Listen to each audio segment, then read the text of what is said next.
8 বছর বয়স হয়ে গেল আল্লাহর নবীর।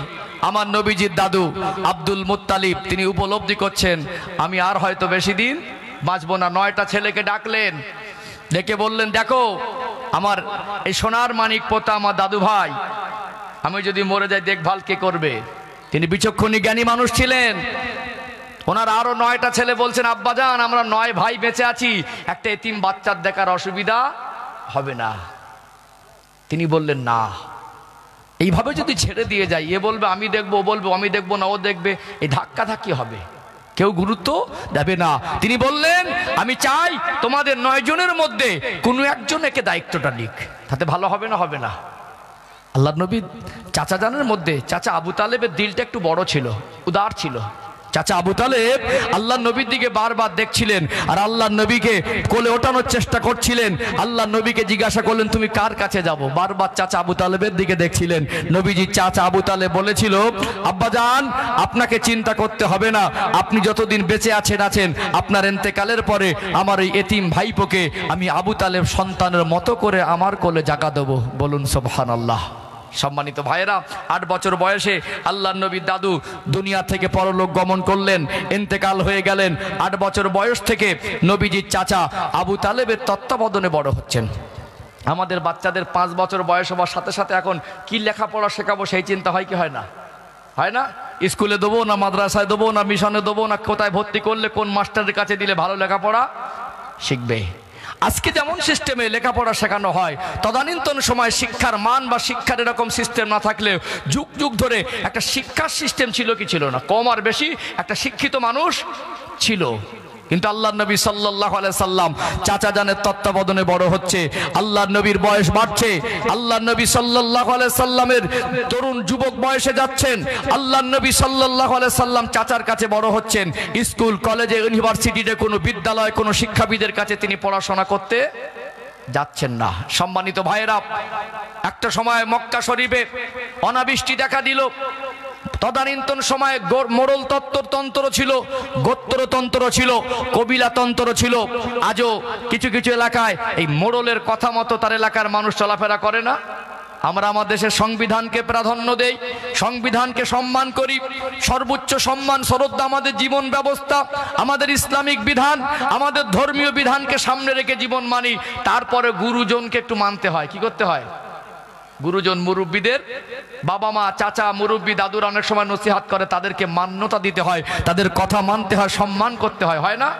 আজও কিছু কিছু এলাকায় এই মোড়লদের একটা সম্মান আছে। তদানীন্তন সময়ে এই মোড়ল যা বলে দেব ওটাই শেষ। যেহেতু মোড়ল তন্ত্র, রাজতন্ত্র, কবিলাতন্ত্র, গোত্রের এক একজন মাতব্বর ছিল, তানার কথাই শেষ কথা। তো সবাই মিলে এসে আল্লাহর কাবা ঘরে পানি চাচ্ছেন, পানি হয় না। আল্লাহর নবীর 12 বছর বয়স। নবীজি বললেন, চাচা যান আমি একবার গিয়ে কি আল্লাহর কাবাকে জড়িয়ে ধরে পানি চাইবো? আচ্ছা বলুন তো, একটা কঠিন সমস্যার সমাধানে আসতে কঠিন হচ্ছে, তখন বিশিষ্ট মানুষেরা সেখানে একটা আলোচনা, বিশিষ্ট মানুষেরা সেখানে চেষ্টা চালাচ্ছে। একটা 12 বছরের বাচ্চা যদি গিয়ে বলে ওখানে আমি কিছু কথা বলবো, তার দাম দেবে? দাম দেবে? যদি কেউ বলে 12 বছরের বাচ্চাটা কিছু বলবে, বলে তুমি এখানে খেলা করতে সময় পার করতে নিয়ে যাও, কোনো ভ্যালু দেবে না। দেবে কি? দেবে না। বারবার বলছিলেন, চাচা যান এতদিন ধরে চেষ্টা করছে, পানি তো হয় না, মানুষ পেরেশানিতে আছে, চিন্তার মধ্যে আছেন, কষ্টের মধ্যে আছেন, চাচা যান একবার আপনি বলেন না আমি যদি গিয়ে একটু দোয়া চাই। বললো, বাবা ওখানে গেলে তোমার দাম দেবে না, ওখানে সব বড় বড় গোত্রের মোড়ল মাতব্বর আছে, ওখানে তোমার কোনো মূল্য দেবে না। খুব চেষ্টা করে দোয়া করে বিভিন্নবার মিটিং করে গোত্রের মোড়লেরা এসে আল্লাহর কাবা ঘর ধরিয়ে ধরে কাঁদছেন, পানি আসে না। শেষ পর্যায়ে বারবার আল্লাহর নবী যখন বলছেন, আবু তালেব বলল যে দেখো আমার এই ভাতিজা মোহাম্মদ বলছে, বলুন সাল্লাল্লাহু আলাইহি সাল্লাম, যদি তিনি যদি একটু কাবা ঘরে এসে পানি চান, তিনি যদি একটু কাবা ঘর জড়িয়ে ধরে পানি চান। এরা দেখলো শেষ চেষ্টা তো হয় না, আর বাচ্চাটা ছোটবেলা থেকে একটা অস্বাভাবিক কিছু নজরে আসে মানুষের, তাদের প্রতিবেশী, তাদের পরিবারের মানুষ, তাদের কাছের মানুষগুলো এর একদম নবীজির তশরিফানার আগ মুহূর্ত থেকে নিয়ে যত বড় হচ্ছে, আল্লাহ নবীর জীবনে কিছু অস্বাভাবিক, কিছু ব্যতিক্রম ঘটনার সাক্ষী মানুষ হচ্ছে না, হয় না? তাদেরও মনে হলো দেখি বাচ্চাটা গিয়ে যদি দোয়া চেয়ে পানি আসে। আল্লাহ নবী সাল্লাল্লাহু আলাইহি সাল্লাম তিনি আল্লাহর কাবা ঘরে ওই নুরানি হাত মোবারক লাগিয়ে আল্লাহকে আল্লাহ বলে দেখে একটু আসমানের পানির কামনা করলেন। আল্লাহ পাক তার প্রিয় হাবিবের ওই দোয়াটাকে ফিরিয়ে দিলেন না, আল্লাহ পাক আসমান থেকে পানি বর্ষণ করেছিলেন। বলুন সুবহানাল্লাহ। আমার নবী হলেন মুস্তাজাবুদ দাওয়া। আমার নবী দোয়া করলে ওটা আল্লাহ ফিরিয়ে দেন, ওটা কবুল হয়ে যায়। বলুন না সুবহানাল্লাহ। কি রহমাতাল লিল আলামিন আমার দয়ার নবী সাল্লাল্লাহু আলাইহি সাল্লাম 12 বছর বয়স। তদানীন্তন সময়ে মক্কার মানুষের ইনকাম অফ সোর্স ছিল একটা শ্রেণীর মানুষ, বিশেষ একটা সংখ্যার মানুষ, তারা ব্যবসার মধ্যে লিপ্ত ছিল।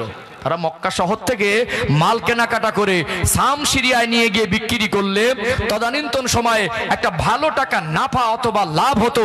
ওই টাকা দিয়ে ভালো মাদের সংসার চলতো। ব্যবসায়ী কাফেলা, গাড়ি আবিষ্কার হয়নি তখন ঘোড়ার পিঠে, গাদার পিঠে, উটের পিঠে করে মাল নিয়ে যাওয়া হতো। ব্যবসার কাফেলা মাল নিয়ে যাবে, তখন সবাই কাফেলা তৈরি করছে। সেই সময় আল্লাহর নবী সাল্লাল্লাহু আলাইহি সাল্লাম চাচা জানের কাছে গিয়ে বলেন, চাচা জান আমি রাতের বেলা আপনার গলাটা জড়িয়ে ধরে ঘুমাই। 8 বছর বয়স থেকে এই 4টে বছর অতিবাহিত করলেন। আল্লাহর নবী চাচা আবু তালেবের গলা জড়িয়ে ধরে ঘুমাতেন, ঠোঁটে মুখে চুমা দিতেন। চাচা জানার আল্লাহর নবী এক বালিশে রাত কাটিয়েছেন। যেখানে যেতেন আবু তালেব আল্লাহর নবীকে ছেড়ে যেতেন না। যখন শুনলেন চাচা ব্যবসায় চলে যাবে শাম সিরিয়ার দিকে, তখন মনটা খারাপ হয়ে গেল। চাচা জান আপনাকে ছেড়ে থাকতে পারবো না। এত বেশি ভালোবাসতেন। আল্লাহর নবীকে বলেছিলেন, বাবা আমি তোমাকে ছেড়ে যাব না। ও ভাইজানেরা, সোনার মানিক যুবকেরা, আব্বারা মায়েরা, কাফেলা তৈরি হয়ে গেল। তদানীন্তন সময়ে মক্কার ব্যবসায়ীরা তাদের মালগুলোকে গাধার পিঠে, উটের পিঠে বোঝাই করে নিলেন।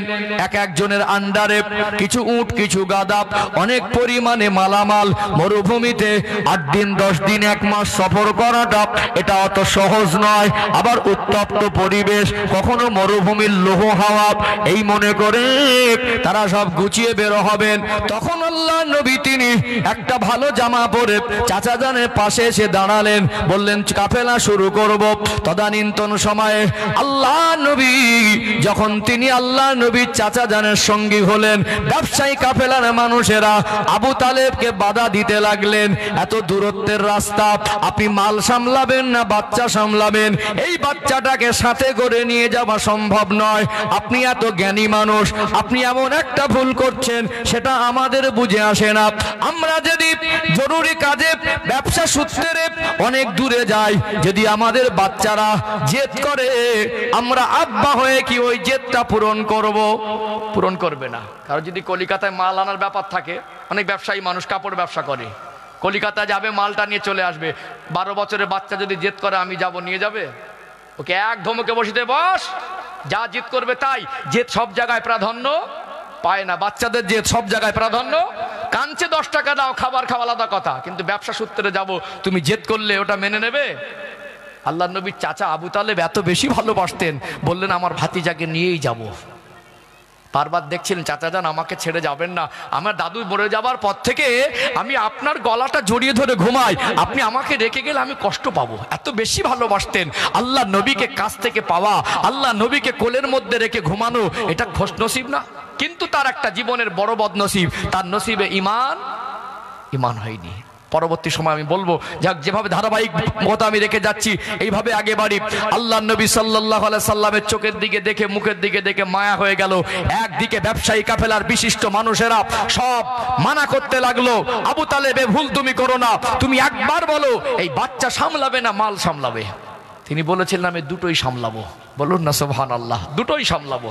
আল্লাহ নবী একটা ছোট বাচ্চা সফর সঙ্গী উটের পিঠে সাওয়ার হলেন। আমাদের বাচ্চাগুলো কি করি? মোটর সাইকেলের সামনে বসিয়ে করি। অনেক সময় একটু বড় হলে পিছন ধরে আব্বা বলে ভালো করে আমাকে জাপটে ধরে রাখ। উটের পিঠে আমি উঠেছি, দিয়ে জিন পাহাড়ে ওমরায় গিয়ে উটের পিঠে উঠে একটা নবীর জি উটের পিঠে সাওয়ার হতেন, মনে একটা তৃপ্তি যে নবী যে আমার নবী তো উটের পিঠে উঠেছিলেন, অন্তত আমি একবার উটের পিঠে উঠি। এই উটের পিঠে উঠছেন আল্লাহ নবীর চাচা আবু তালেব বলছে বাবা তুমি আমার পিছনে ধরে ভালো করে জাপটে রাখো। আল্লাহ নবীকে বসিয়ে দিলেন, উটটা উঠে দাঁড়ায় না। উটটা কেন? নবীকে পিছনে করে দিচ্ছেন আর চাচা সামনে আছেন, উটটা উঠে দাঁড়ায় না। এই যাওয়ার সময় বাধা হওয়া কিছু মানুষ কি করে? অশুভ লক্ষণ মনে করে না, অশুভ মনে করে। যাই হোক, অনেকে বলে লক্ষণ ভালো না, কথাটা এসে প্রসঙ্গে বলে দেই। এটা খারাপ জিনিস, এই কথাটা বর্জনীয়। অনেকে কি বলেন, আমার ছেলেটা লক্ষ্মী, আমার ছেলের লক্ষণ ভালো, আমার বৌমাটা লক্ষ্মী, মেয়েটা লক্ষ্মী, এই শব্দগুলো বর্জনীয়। আমরা ইমানদার, আমরা ভারতবর্ষের মানুষ, বিভিন্ন ভাষাভাষীর মানুষ, বিভিন্ন ধর্মাবলম্বী বসবাস করে, এটা ভারতবর্ষের ঐতিহ্য। যে যার ধর্ম পালন করে এতে কারোর অসুবিধা হয় না। আর যদিও সম্প্রীতিটাকে নষ্ট করার বিভিন্ন চক্রান্ত চলছে, তারপরেও তার ধর্ম সে মানবে, আমারটা আমি মানবো, তাতে তাদের অসুবিধা হবে না, আমার অসুবিধা। আমার একটা হিন্দু ভাই দুর্গা পূজা করবে, আমার অসুবিধা হবে না। আমি ঈদের নামাজ পড়বো, তাদের অসুবিধা হবে না। এই রাম, সীতা, রাবণ, লক্ষণ হিন্দু ভাইদের দেবতার নাম। আমরা হিন্দুস্তানের মানুষ, এক জায়গায় পরিবেশে অনেক সময় কিছু কথাবার্তা যেগুলো আমাদের ধর্মীয় দৃষ্টিকোণ থেকে বর্জন করাটা দরকার, বর্জন করার অবশ্যই দরকার। এই যে লক্ষণ, একটা হিন্দু ভাই বলে না লক্ষণ ভালো না, বলে না ওর মানে মেয়েটা লক্ষ্মী, এইভাবে বলবেন না। বলবেন মেয়ে হচ্ছে সংসারে বরকতি জিনিস, আল্লাহ পাক আমার মেয়ে সন্তান দেওয়ার পরে সংসারে বরকত দিয়ে, যেটা বলতে পারেন। কিন্তু মেয়ে লক্ষ্মী এটা বলা যাবে না, বৌমা লক্ষ্মী এটা বলা যাবে না। এই যে অশুভ মনে করেন, যেটাকে খারাপ একটা ধারণা করে, যে যাবার সময় বাদী হওয়া। যখনই উটটা উঠছে না, তখন ব্যবসায়ী কাফেলা বলল, আমরা যদি জানতাম তুমি এরকম করবে, তোমাকে বাদ দিয়েই কাফেলাটা করতাম। দেখলে তো, মানা করলাম বাচ্চাটাকে নিও না, আবার যাওয়ার পথে বাধা। এটা করা তদানীন্তন সময়ের ভাষা অনুযায়ী অশুভ লক্ষণ মনে করত। একটা মন খারাপ হবে কি হবে না? সাথী সঙ্গীরা সবাই যদি ছোট বড় বলে, একটা সম্মানী ব্যক্তিকে সুযোগ পেয়ে মন খারাপ হওয়াটাই স্বাভাবিক। আলোচনা বুঝতে পারছেন তো? ও ভাই জানেরা, সোনার মানিক যুবকেরা, আব্বারা মায়েরা, দয়ার নবী মায়ার নবী পিছনে এই যখন তার সাথী সঙ্গীরা, ব্যবসায়ী কাফেলার মানুষেরা আবু তালেবকে বিভিন্ন ভাষা আক্রমণ করতে লাগলো। তোমাকে মানা করেছি বাচ্চাটাকে নিও না, এক তো বাচ্চাকে সাথে নিচ্ছ, দ্বিতীয়ত তোমার জন্য দেরি হচ্ছে, যাবার মুখে বাধা পড়া এটা ভালো না। মনে মনে কষ্ট পেয়ে গেলেন, রাগে রাগম্বিত হয়ে গিয়ে উটটাকে ওঠানোর চেষ্টা করছে, চাবুক দিয়ে আঘাত করে, উটটা কিন্তু ওঠে না। এক সময় আল্লাহর নবী তিনি 12 বছর বয়সে অবস্থান করছেন। আল্লাহ নবী তিনি তো পশুর কষ্টটাও বুঝতেন। দয়ার নবী বাধ্য হয়ে বললেন, চাচা যান, ও চাচা যান, এখানে কিছু ক্ষতির কিছু নেই, তবে উটটাকে আপনি মারবেন না, একটু আমাকে সামনে বসান। আল্লাহ নবীকে যেই না সামনে বসিয়েছে, উটটা এমনি একা উঠে দাঁড়িয়ে গেছে। চেষ্টা করি কি করি না, কিন্তু তদানীন্তন সময়ে আল্লাহ নবী হায়াতে ওই সাহাবীর উটটা পাগলা হয়ে গেল।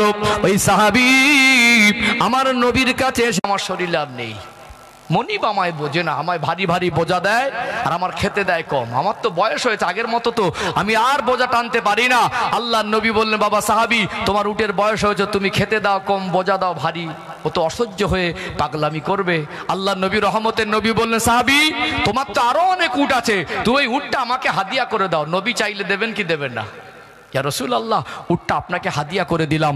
আল্লাহ নবী কেমন রহমতের নবী, উটটাকে বললেন, আজ থেকে তোমার আর কেউ বোঝা চাপাবে না, আজ থেকে তোমার আর আবদ্ধ জীবন থাকবে না।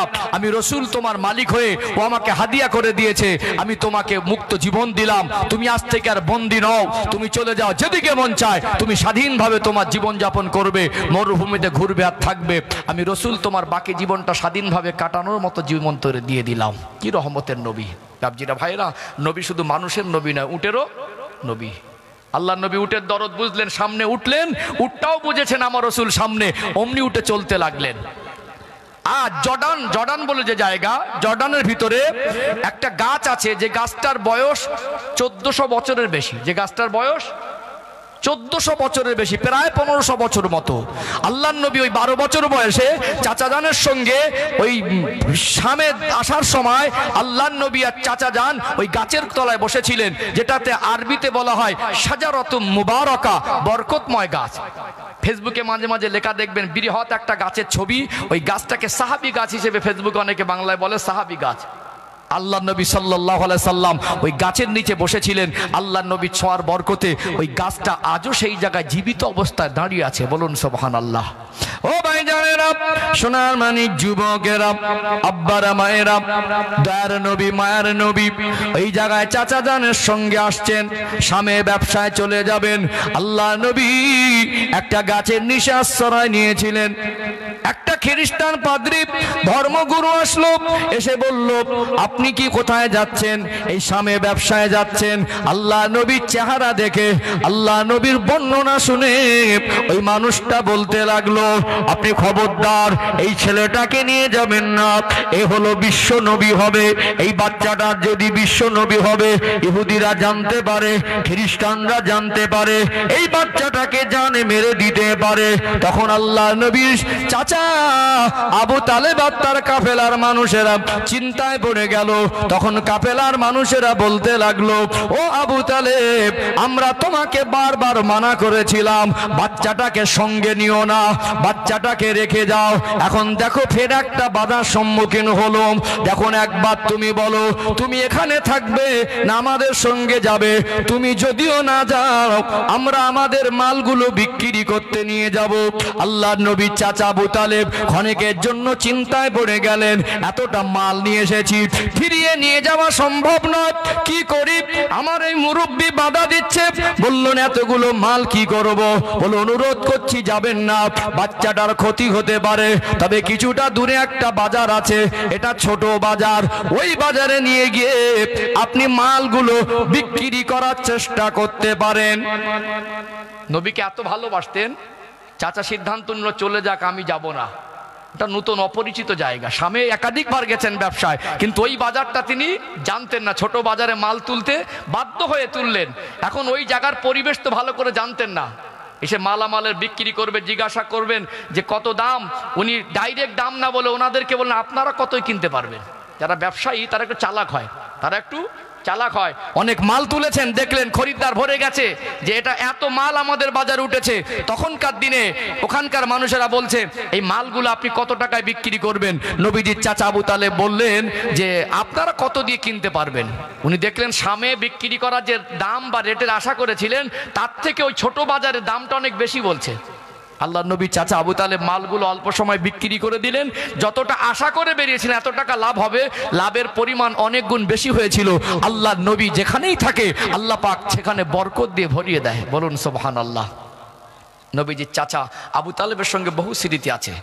আল্লাহ নবী সাল্লাল্লাহু আলাইহি সাল্লামের 15 বছর বয়স একটা যুদ্ধ হয়েছিল, ওই যুদ্ধটার নাম হলো ফুজ্জারের যুদ্ধ। প্রায় 5 বছর মতো যুদ্ধটা চলেছিল। আল্লাহর নবী নিজে হাতে কাউকে আঘাত দেয়নি।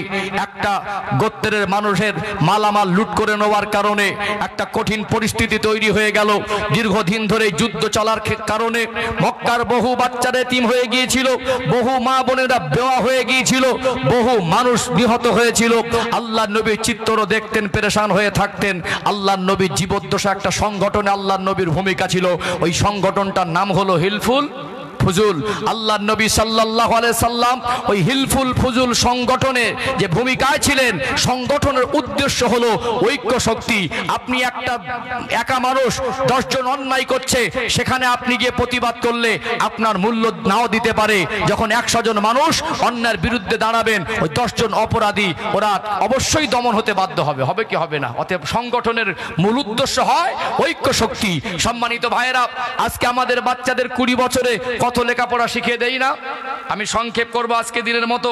আমি চেষ্টা করছি আর কিছু তথ্য এখানে তুলে ধরি, যারা আছেন আমার ভাষা বুঝতে পাচ্ছেন, একটা ভাইটাল পয়েন্ট তুলে ধরি। জ্ঞানী গুণী শিক্ষিত মানুষ আছেন। আমাদের 20 বছরের বাচ্চারা যদি স্কুল কলেজে কোথাও না পড়ে, তাকে কি বলে? মূর্খ, কিছুই জানে না, অশিক্ষিত বলে না, কিছুই জানে না। আল্লাহর নবী সাল্লাল্লাহু আলাইহি সাল্লাম 20 বছর মতো বয়স, স্কুল কলেজ ইউনিভার্সিটিতে পড়েননি। আল্লাহ পাক যদি চাইতেন তার হাবিবকে স্কুল কলেজে পড়াতে পারতেন না? পড়াতে পারতেন। তখন স্কুল কলেজ না থাকলেও কোনো শিক্ষাবিদের কাছে শিক্ষা গ্রহণ করাতে পারতেন। এর একাধিক কারণ আছে কেন আল্লাহর হাবিবকে, আল্লাহর নবীকে আল্লাহ পাক দুনিয়ার মানুষের কাছে পড়ায়নি। কয়েকটা কারণ তুলে ধরি, খুব গভীরভাবে মগজে গেঁথে নেন। ছোটবেলা আমরা লেখাপড়া শিখেছি, আমাদের শিক্ষকরা মাঝে মাঝে ধমক দিয়েছে না দেয়নি? দিয়েছে না? প্রাইভেট পড়তে গেছি, পড়া হয়নি, বলেছে কান ধরে উঠবোস কর। পাশের বাচ্চাটাকে বলেছে, ওর কানটা ধরে মলে দিত।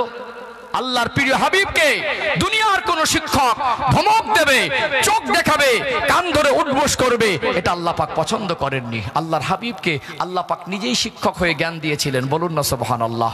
তারপরেও শিক্ষাগুরুর একটা সম্মান আছে না নেই? শিক্ষাগুরুর আজকে একটা লোক, সে সুপ্রিম কোর্টের বিচারপতি, আর তার ছোটবেলার শিক্ষক প্রাইমারি স্কুলের বর্ণ পরিচয়ের শিক্ষক। এই প্রাইমারি স্কুলের একটা টিচারের মানে চাকরির মানের থেকে সুপ্রিম কোর্টের বিচারপতির চাকরির মানটা অনেক ঊর্ধ্বে। তারপরে এটা মানবতা, এটা আদব, এটা হলো শিক্ষাগুরুকে সম্মান করা, আমরা পিতার নজরে দেখি। অতএব ওই সময় ওই সুপ্রিম কোর্টের বিচারপতির সামনে যদি ওই প্রাইমারি স্কুলের টিচারও পড়ে যায়, সম্মানার্থে বলে স্যার ভালো আছেন, বলে না? আল্লাহর হাবিবকে পৃথিবীর কোনো মানুষ গর্ব করে বলবো ওটা আমার ছাত্র, এই অপশনটুকু আল্লাহ রাখিনি। আমাদের ছাত্ররা যখন বড় হয়, আমাদের ছাত্ররা যখন চাকরিজীবী হয়, আমাদের ছাত্র যখন যোগ্য হয়, তখন গর্ব করে বলি ওটা আমার ছাত্র, বলি না? আপনার এলাকায় একজন সুনাম যদি কারোর হয়, একজন আইপিএস হয়, একজন যদি বিচারপতি হয়, জজ হয়, উকিল হয়, অনেক বড় পোস্টে চাকরি করে, তার শিক্ষক একদিন বলবে ওটা আমার ছাত্র, গর্ব করে না ওটা আমার ছাত্র? দুনিয়ার কোন শিক্ষাবিদ, দুনিয়ার কোন শিক্ষক, দুনিয়ার কোন মানুষ গর্ব করে বলবে বিশ্বের মানুষ যাকে নবী বলে মানে ও আমার ছাত্র, এই অপশনটুকু আল্লাহ স্তরের মানুষকে আমার নবী ছাত্র বানিয়েছেন, বলুন সুবহানাল্লাহ। আমাদের জ্ঞান স্কুল কলেজের জ্ঞান, আমাদের শিক্ষা স্কুল কলেজের শিক্ষা, আল্লাহ তার প্রিয় হাবিবকে যে জ্ঞান দিয়েছিলেন এটা আল্লাহ প্রদত্ত সাধারণ মানুষের সাধারণ জ্ঞান। আর আমার নবীরকে আল্লাহ পাক যে জ্ঞানে জ্ঞানান্বিত করেছিলেন, যে গুণে গুণান্বিত করেছিলেন, গোটা বিশ্বের মানুষ কিয়ামত পর্যন্ত যত শিক্ষিত হোক আমার নবীর থেকে বেশি জ্ঞান কারো হবে না।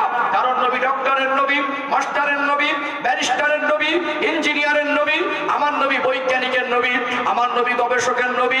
আল্লাহ পাক তার প্রিয় হাবিবের ভিতরে যে জ্ঞান দিয়েছিলেন, জ্ঞানের যে কোয়ালিটি আর পরিধি দিয়েছিলেন, বিশ্বের মানুষ আমার নবী জীবনী পড়ে নবীকে তার থেকে জ্ঞানী মানতে বাধ্য হবে। সেই রকম কোয়ালিটি সম্পূর্ণ জ্ঞান আল্লাহ তার প্রিয় হাবিবকে দিয়েছিলেন। আজকে ডক্টরের কাছে গেলে জ্বর হলে ডক্টর একটা ব্লাড টেস্ট লেখে, ওটা ম্যালেরিয়া, টাইফয়েড না ডেঙ্গু, ওটাকে আগে পরীক্ষা করে কি করে না? করে কি করে না?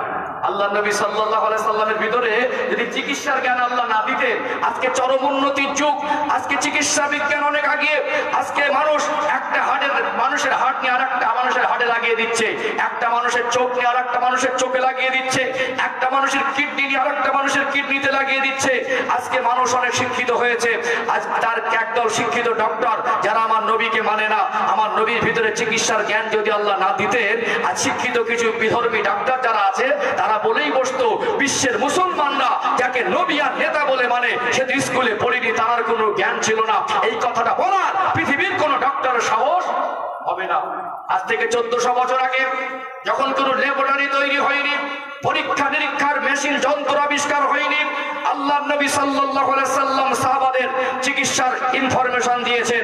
আল্লাহর নবী বললেন, সাহাবীরা কোন পাত্রে যদি কুকুরে মুখ দেয়, ওই পাত্রটা সম্ভব হলে মাটি দিয়ে 7 বার ধৌত করবে। তারা 63 বছরের জীবনের একটা কথা মিথ্যা নয়, তারা 63 বছরের জীবনে একটা কথা অর্থহীন নয়, তারা 63 বছরের জীবনের একটা কথা আজ পৃথিবীর মানুষ মিথ্যা প্রমাণ করতে পারেনি, কিয়ামত পর্যন্ত পারবে না। আজ যখন 2015 সাল টপকে গেল, মানুষ উন্নত হলো, আজকে মানুষ ল্যাবরেটরিতে বিভিন্ন ভাবে পরীক্ষা করছে, একটা পাত্রে কুকুরকে খাইয়ে 6 বার করে পাত্র ধৌত করেছে, পুরোপুরি জীবাণুমুক্ত হয়নি। 7 বার ধৌত করার পরে প্রত্যেকবারই দেখা গেছে পাত্রটা জীবাণুমুক্ত হয়েছে। আজ বিশ্বের বড় বড় ডক্টর চিকিৎসা বিজ্ঞান মানতে বাধ্য হচ্ছে, যিনি স্কুল কলেজ ইউনিভার্সিটিতে পড়েনি, তিনি এত নিখুঁত ভাবে এই তথ্য দিতে পারে, এটা সাধারণ জ্ঞান নয়, সাধারণ মানুষের কথা হতে পারে না। নিশ্চয়ই তিনি আল্লাহর নবী, এতে সন্দেহের অবকাশ নেই। আল্লাহ তার প্রিয় হাবিব স্কুল কলেজে পড়ায়নি, এর ভিতরে আল্লাহর হিকমত আছে না নেই? আছে না? সম্মানিত ভাইরা, আরো অবাক হয়ে যাবেন, আল্লাহর নবী সাল্লাল্লাহু আলাইহি সাল্লাম সাহাবাদের শিক্ষা দিয়েছেন, খাদ্য খাওয়ার পরে পাত্রটা চেটে পরিষ্কার করে খাবে, এটা আমার নবীর একটা সুন্নাত। 2015 সালে মানুষ যখন উন্নত হলো, আপডেট হলো, কিছু মানুষ চিৎকারি করতে লাগলো, ভদ্রলোক আবার থালা চেটে খায়। নবীর কোনো কথা অর্থহীন নয়। আল্লাহর নবী সাল্লাল্লাহু আলাইহি সাল্লামের কথাটাকে নিয়ে বহুবার গবেষণা হয়েছে, এর ভিতরে কিছু না পাওয়া গেলে একদল মানুষ এই কথাটাকে নিয়ে সমালোচনা করতো কি করতো না? আল্লাহ নবীর ওই জীবাণুমুক্ত করার প্রসেস পদ্ধতি শিক্ষা যদি ভুল প্রমাণ হতো, আজ গোটা বিশ্বে নবীর নামে বদনাম করার চেষ্টা করতো কি করতো না?